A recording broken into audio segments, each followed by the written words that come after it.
Facebook দেখবা, এটা আমি নিষেধ করছি না। মানিক সাহেব কলাপাতায় ঘুমাইলো নাকি? প্রথমত আমি একজন যুবক, তোমরা আমাকে বুড়া কখনো মনে করবো না। তোমরা আমার সাথে একমত? বুড়া বুড়া ভাব যদি এসে যায় তাইলে আর কাজ করা যাবে না। বয়স যাই হোক, বুড়ো চুল দাড়ি সব পেকে গেছে, তাতেও কোনো সমস্যা নেই, কিন্তু আমার মন যেন যুবক থাকে, তোমরা দোয়া করবে।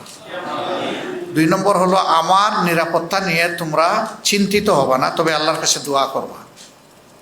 কারণ আমরা সকলেই আল্লাহর কাছে আমাদেরকে সাপোর্ট করে দিয়েছি। মহান রবের চাইতে বড় কোনো হেফাজতকারী নাই, আসমানের নিচেও নাই, জমিনের উপরেও নেই। এর বাইরে তো আর থাকার কোনো প্রশ্নই ওঠে না। সুতরাং যিনি চূড়ান্ত মুহাফিজ, তার হাতেই আমাদের বিষয়টা আমরা ছেড়ে দিয়েছি। তোমরা একটু চেষ্টা করো একটা চমৎকার আমল করার। এই আমলটা বাকি সমস্ত আমলকে আলোকিত করে। এটি হচ্ছে শেষ রাতের ইবাদত। এই ইবাদতটা যারা করতে পারে, বাকি ইবাদতগুলো আল্লাহ তাআলা তাদের জন্য সহজ করে দেন। এটা বড় কঠিন, কিন্তু অসম্ভব নয়। এটা কঠিন কিন্তু অসম্ভব নয়, এটা সম্ভব। এই জিনিসটা তোমরা ইনশাল্লাহ করবা। ফেসবুক পড়ে না থেকে ফেসবুক দেখবা, এটা আমি নিষেধ করছি না। কারণ সোশ্যাল মিডিয়া এখন অনেক শক্তিশালী ব্যাপার। এখানে দেখতে হবে তোমার পক্ষে কি বিপক্ষে কি। পক্ষেরটাকে কিভাবে প্রমোট করবা, বিপক্ষেরটা তুমি কিভাবে মোকাবেলা করবা, তুমি না দেখলে বুঝবা কিভাবে। কিন্তু সারাদিন পড়ে থাকা, রাতের একটা দীর্ঘ সময় পড়ে থাকা, এটা থেকে বের হয়ে আসতে হবে। এটা আমাদের অনেক ক্ষতি করে ফেলতেছে। মেধার ক্ষতি, সময়ের ক্ষতি, স্বাস্থ্যের ক্ষতি, চিন্তার ক্ষতি, নৈতিকতার ক্ষতি। এই জায়গা থেকে আমাদেরকে অবশ্যই বের হতে হবে।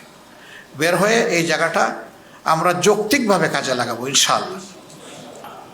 আমার আখের কথা, সময় আল্লাহ তাআলা সবসময় অনুকূল হাতে এনে দেন না। সময়ের কাজ সময়েই করতে হয়।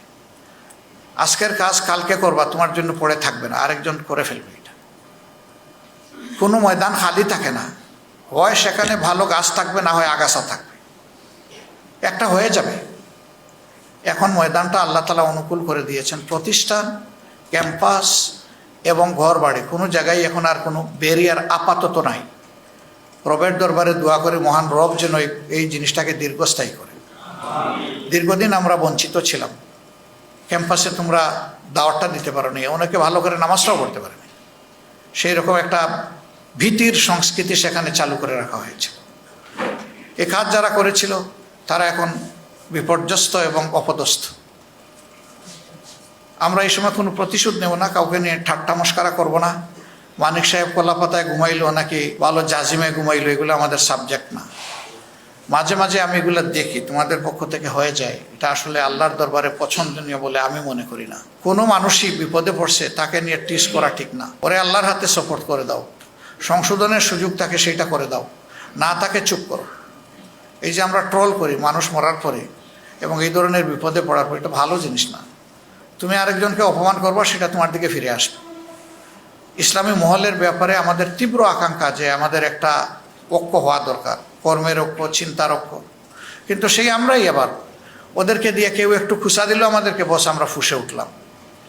এটা করা যাবে না। তোমরা নিজেরা করো না, আমি এটা বিশ্বাস করি, কিন্তু আমাদের সহকর্মীরাও যাতে না করে সেই দিকে সতর্ক দৃষ্টি রাখতে হবে। আমাদের কিছু ওলামায়ে কেরামও আছেন যারা মাঝে মধ্যে এগুলাতে জড়ায় পড়েন, কিন্তু এটা ফিতরতান কিছু ব্যাপার আছে। মানুষের ফিতরত সহজে পরিবর্তন হয় না। আমরা দফায় দফায় দৃষ্টি আকর্ষণ করার পরেও দেখেছি যে একই ব্যক্তি আবার বারবার একই ধারায় তিনি ভুল করতেছেন। একদিকে আপনি ঐক্যের আকাঙ্ক্ষা পোষণ করবেন, আর একদিকে সামান্য গুনাহাতা আপনি এড়িয়ে যাবেন না, এটা তো হয় না। মুমিন তো সেই যে তার ভাইকে ক্ষমা করে দেয়, রাতে ঘুমাবার আগে বলে, আল্লাহ আমি তোমার গোলামকে ক্ষমা করে দিলাম, এর উসিলায় তুমি আমাকে ক্ষমা করে দাও। সেই তো মুমিন।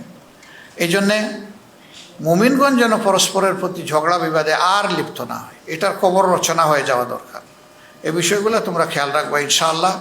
লেখাপড়ায় মনোযোগী হও, এতদিন পরিবেশ ছিল না। এখন যেখানেই প্রতিষ্ঠান চালু হবে সেখানে তোমাদেরকে মনোযোগী হয়ে নিজেদেরকে তৈরি করে নিতে হবে। Quality, quality and quality. এই quality both materialistic and spiritual, এই দুই দিকের কোনোটাই কম্প্রোমাইজ করা যাবে না। দুইটা সমান তাহলে আমাদেরকে অ্যাচিভ করতে হবে। আল্লাহ আমাদেরকে তৌফিক দান করুন। আসসালামু আলাইকুম ওয়া রাহমাতুল্লাহ।